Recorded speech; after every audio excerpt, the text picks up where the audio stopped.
ये है मेघनाथ, रावण का बेटा। 80 फीट का रावण का पुतला बनाकर तैयार किया गया है।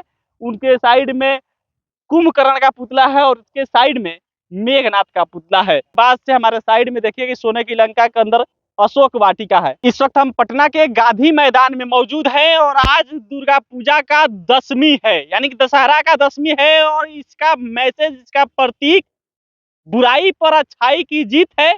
लेकिन इसकी कहानी हम दिखाने आए हैं कि आज किस प्रकार से रावण, कुंभकर्ण और उसके बेटे को यहाँ पर जलाया जाएगा। यानी कि रावण है वो हमारे कैमरे पर देख सकते हैं और उसके ठीक साइड में कुंभकर्ण, और इन रावण के इधर जो राइट साइड में है ये है मेघनाथ, रावण का बेटा। अब आइए कहानी पर। कहानी ये है कि आज जो दशमी है बुराई पर अच्छाई की जीत है।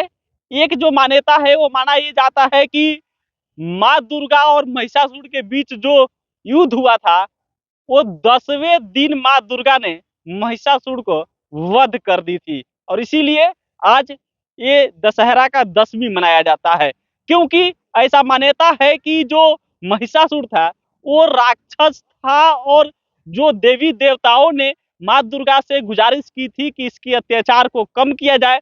और इसी वजह से लगातार 10 दिन माँ दुर्गा और महिषासुर के बीच युद्ध चला था और 10वें दिन माँ महिषासुर का वध कर दिया था। ये है कि रावण और भाई कुंभ यहाँ पर जलाया इसलिए जा रहा है कि बुराई पर अच्छाई की जीत का मैसेज जाए, प्रतीक जाए। और देखिए किस प्रकार से पटना के गांधी मैदान में रावण, उसके भाई कुंभकर्ण और रावण के बेटे मेघनाथ का पुतला बनाकर तैयार कर दिया गया है। और आज शाम को इनका पुतला दहन किया जाएगा। बुराई पर अच्छाई की जीत होगी। लेकिन सबसे बड़ी बात यह है कि हम दिखाने की कोशिश कर रहे हैं किस प्रकार से, देखिए कि 80 फीट का रावण का पुतला बनाकर तैयार किया गया है। उनके साइड में कुंभकर्ण का पुतला है और उसके साइड में मेघनाथ का पुतला है। ये तीनों के पुतले को शाम को दहन किया जाएगा। राम जी दहन करेंगे और उसके बाद से हमारे साइड में देखिए कि सोने की लंका के अंदर अशोक वाटिका है। ये वही अशोक वाटिका है जहां रावण माँ सीता को जब हरण करके लाता है तो इसी वाटिका में बैठाता है और इसी वाटिका में लगभग महीनों दिन माँ सीता बैठी रहती है। और अपहरण करके माँ सीता को जब इसी वाटिका में लाता है तो रावण के जो भाई विभीषण थे वो कहते हैं कि ये तो अनैतिक कार्य है, ये नहीं होना चाहिए, ये गलत होना चाहिए। तब रावण विभीषण को समाज से जो सभा था वहां से बेइज्जत डाल देता है। उसके बाद से आगे कहानी बढ़ती है और राम जी जब तीनों को वध कर देते हैं उसके बाद से विभीषण को इसी वाटिका में कह लीजिए कि राज्याभिषेक होती है। और उसके बाद से विभीषण बहुत ही सम्मान के साथ राम जी और सीता जी को विदा करते हैं। यानी कि कुल मिला-जुला कर जो कहानी है वो कहानी ये है कि राम जी आज रावण को, रावण के भाई कुंभकर्ण के और रावण के बेटे मेघनाथ तीनों का वध करेंगे, तीनों के पुतले को जलाया जाएगा। और इसकी कहानी यही है कि 9 दिन दशहरा खत्म होने के बाद आज 10वीं दिन है और दशमी का प्रतीक यही है कि बुराई पर अच्छाई की जीत। चाहे माँ दुर्गा के जो मान्यता है, कहानी है कि महिषासुर और माँ दुर्गा के बीच की लड़ाई की कहानी, या फिर राम जी को जो राम जी की कह लीजिए पत्नी माँ सीता को अपहरण करके रावण जो अशोक वाटिका में रखा था उसकी कहानी। और उसके बाद से राम जी जब रावण और कुंभकर्ण और रावण के बेटे मेघनाथ को वध करके जब माँ सीता को यहाँ से लेकर जाते हैं विभीषण को राज्याभिषेक करने के बाद से विभीषण जब उनको सम्मान के साथ विदा करते हैं, उसकी कहानी का ये प्रतीक है। और इसी प्रतीक के कह लीजिए इसी प्रतीक को मनाने के लिए इसकी सेलिब्रेशन के लिए आज दशहरा का दशमी है।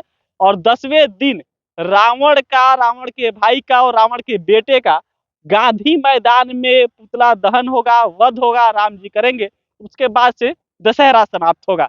देश का सबसे कह लीजिए कि बड़े त्योहारों में से एक दशहरा का आज 10वीं दिन है और पटना के गांधी मैदान में रावण, उसके भाई और रावण के बेटे का 80-80 फीट का पुतला बनाकर तैयार किया गया है। गांधी मैदान में हम खड़े हैं और हमने सोचा कि आपको अपडेट दे दिया जाए। जब बंगाल से लेकर बिहार तक पूरे दशहरा के त्यौहार को कवरेज करके दिखाए हैं, हमने सोचा कि आज आखिरी दिन भी आपको दिखा दिया जाए, बता दिया जाए कि किस प्रकार से रावण का है, किस प्रकार से बुराई पर अच्छाई की जीत का प्रतीक जो माँ दुर्गा की कह लीजिए दशहरा त्योहार है, इसको किस प्रकार से मनाया जाता है, जो कह लीजिए कि दशहरा जो स्त्री की मजबूती का प्रतीक है, इसको किस प्रकार से मनाया जाता है और किस प्रकार से जो कह लीजिए कि ब्रह्मा के तरफ से महिषासुर को वरदान मिल गई थी कि जमीन पर उसको पृथ्वी पर कोई हरा नहीं सकता, और माँ दुर्गा ने उसका 9 दिन के बाद से 10वें दिन वध कर दी थी। इसकी ये प्रतीक है और इसीलिए हमने सोचा कि आपको ये कहानी बताया जाए, जाकर गांधी मैदान में दिखाया जाए किस प्रकार से रावण का जो घमंड था, रावण का जो कह लीजिए कि ये घमंड था कि उसको कोई नहीं हरा सकता, 3 लोग जीत गया था, और उसी रावण का राम जी ने वध कर दिया था और उसके बाद से जीत कर वो रावण के भाई को ही राज्याभिषेक करके रावण के भाई ने विभीषण खुद राम जी को सम्मान के साथ लंका से विदा किए थे। और देखिए सोने की लंका और उसमें अशोक वाटिका, साइड में देखिए कि ये पूरा बकायदा मंच बनाया गया है जहां से तीर मारा जाएगा। बीच वाले मंच से रावण को तीर मारा जाएगा, उसके साइड वाले मंच से उनके भाई कुंभकर्ण को तीर मारा जाएगा, और यहाँ से यहाँ जो मेघनाथ है इनको तीर मारा जाएगा और मंच तैयार कर दिया गया है।